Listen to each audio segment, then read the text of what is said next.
Hey guys, this is Reaper with Behind the Scenes LFR. No, Reaper's holding the camera right now, and I'm going to actually let you guys watch as we install the power inverter the correct way.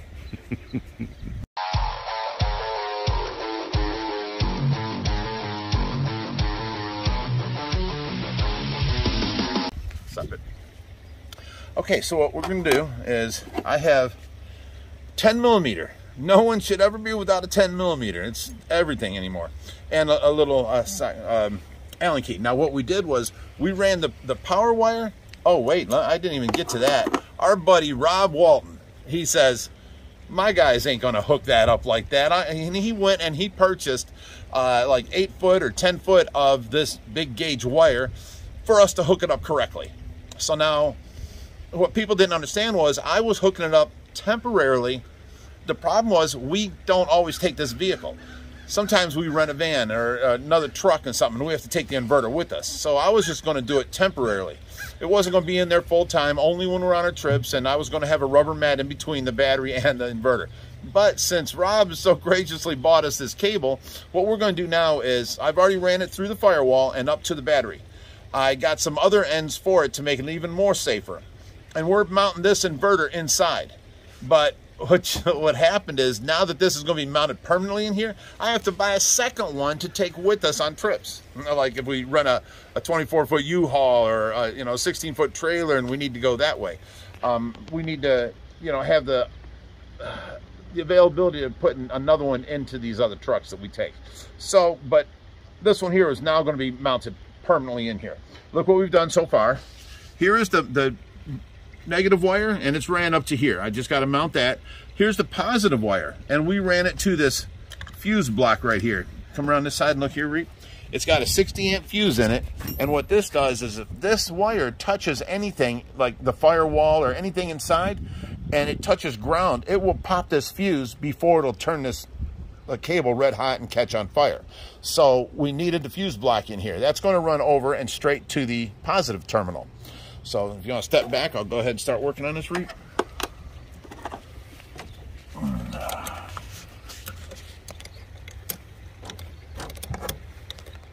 So let me take this off the negative.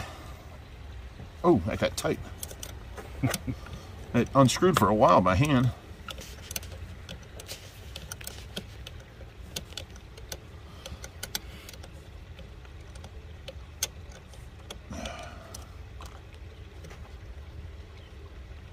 Okay, so now the negative wire we take and we bend up and we put on it, and I put the nut back on. Simple as that. Our buddy Rob Walton has made this basically safe for us to drive. Okay, so now let me do this one.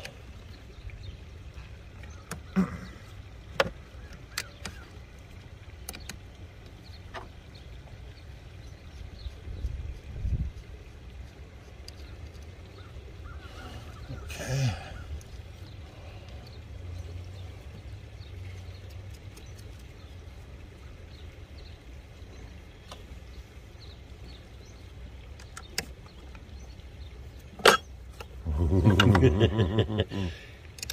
Big Rich is trying to test out that 60 amp breaker. Right? Okay, so now I'm going to use double-sided sticky tape after I clean the battery with some... I actually got Velcro if you want it, double-sided Velcro. Do you think that might be better? Well, I got to clean the battery either way. So, right.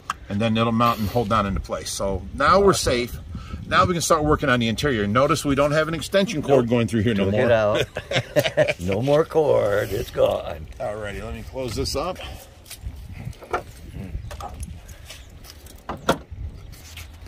Okay, guys, now, that was a pain.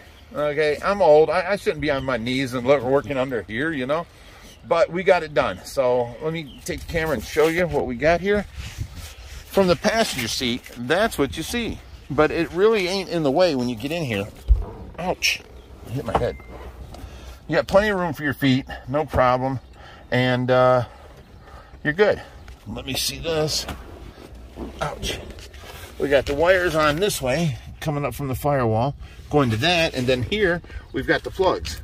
Now the only thing I have to do is drill one hole, put one screw down there. It's sitting on the ground, which is good. This will hold it here, and then one right back here. Then it'll be sturdy and tight right there. So 2 holes. I can just it's plastic, so I can use a little self-tapper or even a little drywall screw, something like that. I've got the self-tapper with the flat heads, which will be best. That'll grab the plastic and just hold it. So, but then we got our switch right here and our plugs right here. We can turn it on and off from right here where our power supply section is. And, you know, this is our driving center. So right under the console. I know my car's dirty. If someone wants to come over and clean it for me, you're more than welcome. Otherwise, don't complain about it. I'll get to it. It's a matter of time. It's not a priority, but we do have the inverter in now. So, thanks to Rob Walton, our buddy. I appreciate you getting us the wires, and that just made our lives a lot easier and simpler. We can just run an extension cord from here right to the back, little 6-foot one, and be fine. And you know, I think it turned out really well. I like it. There you go, Reap. Now you can don't show them the rest of the mess back here in the don't show them, Reap, don't show them. It's winter time. I haven't cleaned the car. So we do got the tub back here, and it's much more easier. We can fold that up and it opens up completely. Thanks to Greg Woodstock for that. And we don't have a way to drain that tub, so we need to siphon it out every time we use it is the problem. Need to hook up some sort of, you know, bulkhead with a valve or something. Yeah, I don't want a valve because they're long and it's sticking out, and I don't want to, like a slide gate. It's only like 1.5 inches wide, and you can put that right to the bulkhead, so it'll move with the rubber, and then we can just attach a piece of PVC into the slide gate, open it up, run it out, take the PVC, twist it, and pull it out when we're done. Set it back in there. So I think that'll be our best bet. We have to go buy them though. But we are in the process of cleaning this.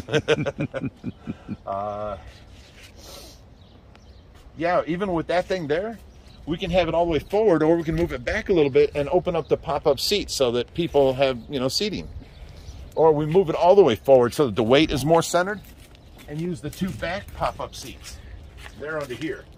They pop up this way. So if we push this all the way forward, 2 people can sit back here. The weight's centered on all 4 wheels instead of over just the back axle. And I think that's a little bit better. Alrighty.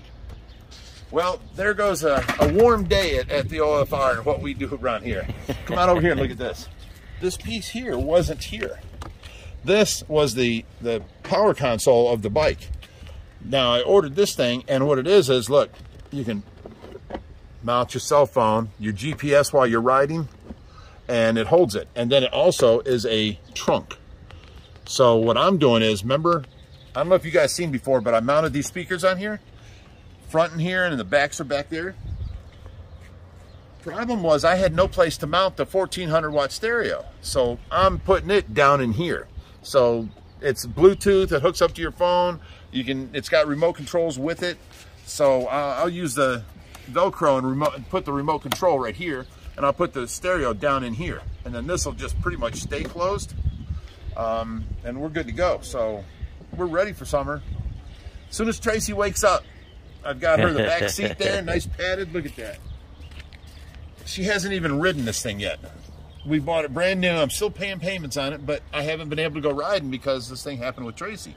So I got her, this is a cooler, this is a cooler, this is a cooler. She's got a drink holder back here. And so she feels secure now. I sit on the seat and it don't take up none of the area where I sit. She sits a little higher because she's so tiny. You know, her head would be down here behind me. Now she sits up higher, so I think she'll be happy. I'm just waiting for her to wake up. But yeah, you know, it's warmer out, so we get to do more things around here. We've been stuffed in that house for so long, it seems like. And, you know, we did a lot of projects in that house. Josh's whole new bathroom.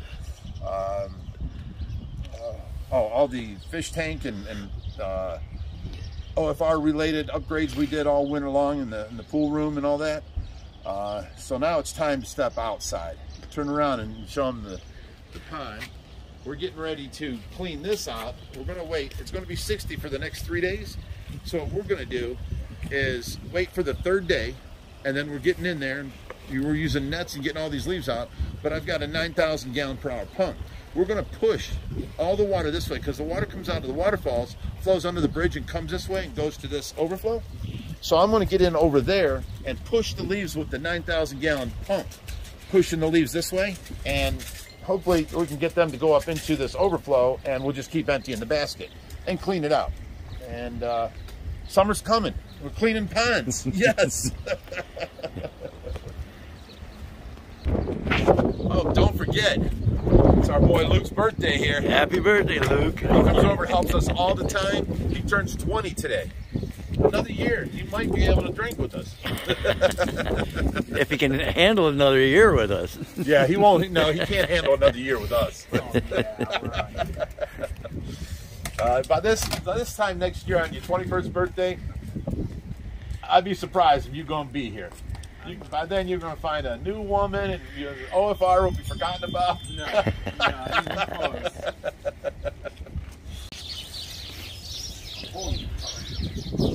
And just cleaning up a little bit outside here. Tried to get some of that put back up, but it's frozen inside that 2,000 tank still, so can't do that. But just a little cleanup here and there. Now he's gonna see if he can get his radio hooked up. He's got the speakers like we said before. Now he's gonna get it wired. He's got different outlets, new antenna, so forth. It does fit in there. That's something he did. It wasn't spring loaded, so went ahead and rigged it and made it spring loaded to hold his phone. So little thing we did before we actually mounted it to the bike. Right, so I showed you where we're putting the stereo, and I showed all that, but yeah, Rich did think of something. So he's, instead of running all these wires and everything real quick, he's got to make a jumper on the power line. As soon as he does, he's gonna hook everything up, make sure it all works before we take our time. It's been since last summer. Yeah, exactly. So we're gonna make sure everything works before we take our time to, like it just took 10 minutes to run that one wire from there to there. So before we try running more wires and everything, you're gonna test it. We'll make sure it works, then we'll proceed with getting it in place. Okay, so we ran the power wire. If you want to look, right here and here, hooked up with our connectors, power wire running underneath here, and then we've got the speaker wires all around here. Before I put this in here, we wanted to test it out. So I'm going to start with my remote here.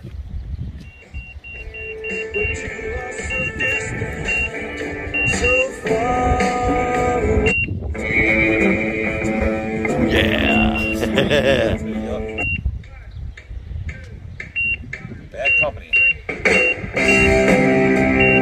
Remember that concert? Yeah. That was a good concert we went to. Yeah. I remember you flat on your back.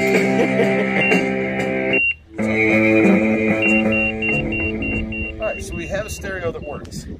Alright. And remote control. And we'll Velcro that up there. But in the meantime, now we can run these wires all under through here and hook it back up.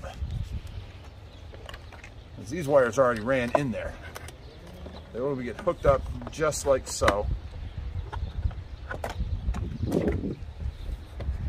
Where's this one? Oh, this is the extra wire for the front.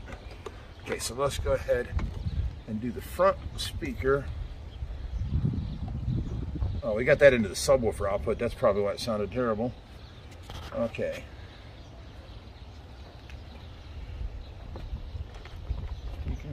Left speaker. So these can go down in here. Them two are done. Now we got this speaker here. And its wire. How did I run the other one over? I think you just ran just it went right underneath and right it underneath.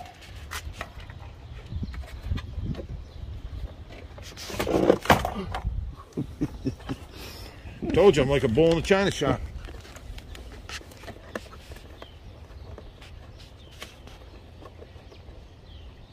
Ugh. Okay, we got that one through.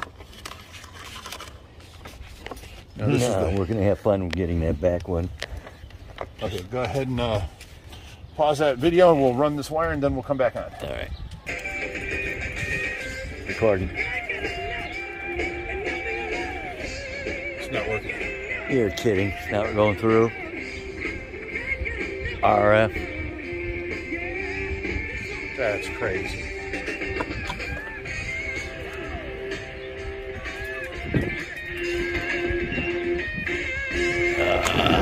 Man.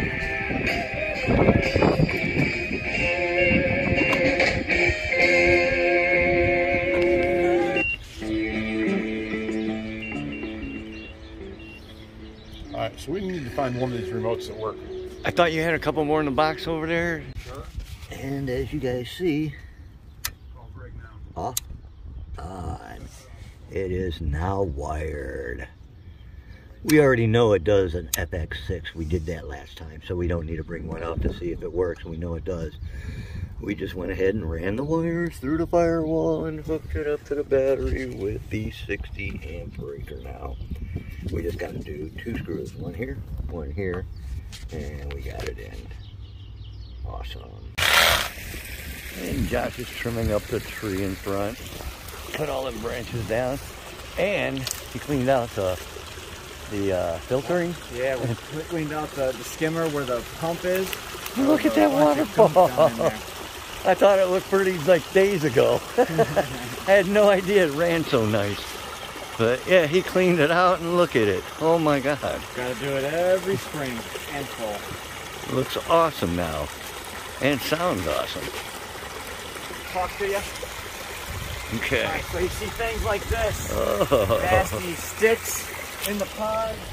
Now we normally leave this string algae up here because it eats all the nutrients up here in the bog system, and this stuff won't grow all down in the pond.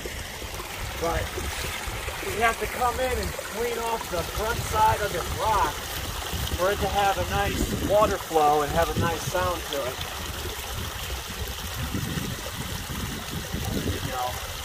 Wow.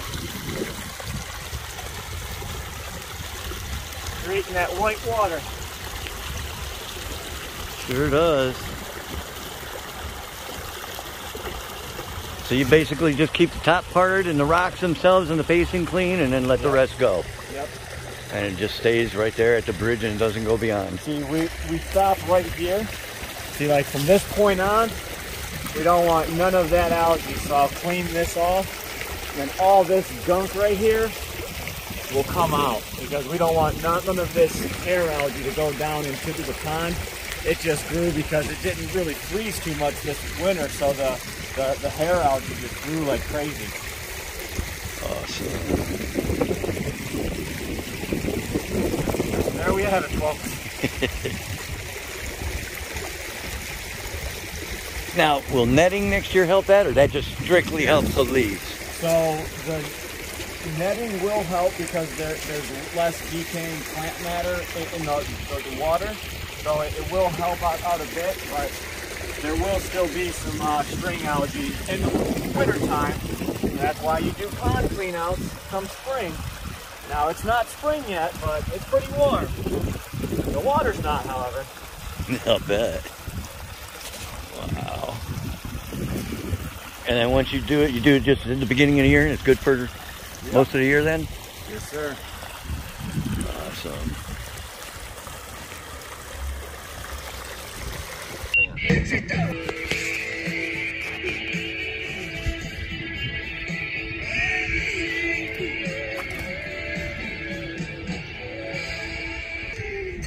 Okay, all he's got to do is hook this remote up now and run the wire up to it, and we'll be good to go. The subwoofer's working, everything's working, and it sounds great.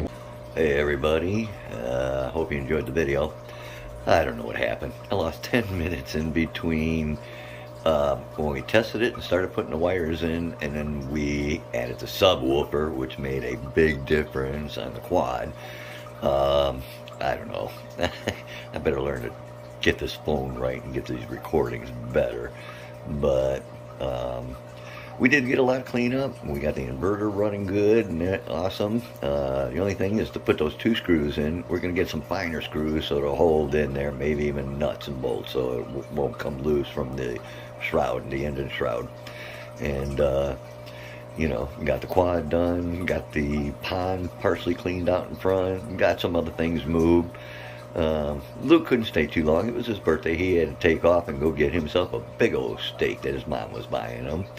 So you enjoyed the video, I hope, and everybody stay fishy, my friends, and stay tuned, and we'll go deeper with the Reaper.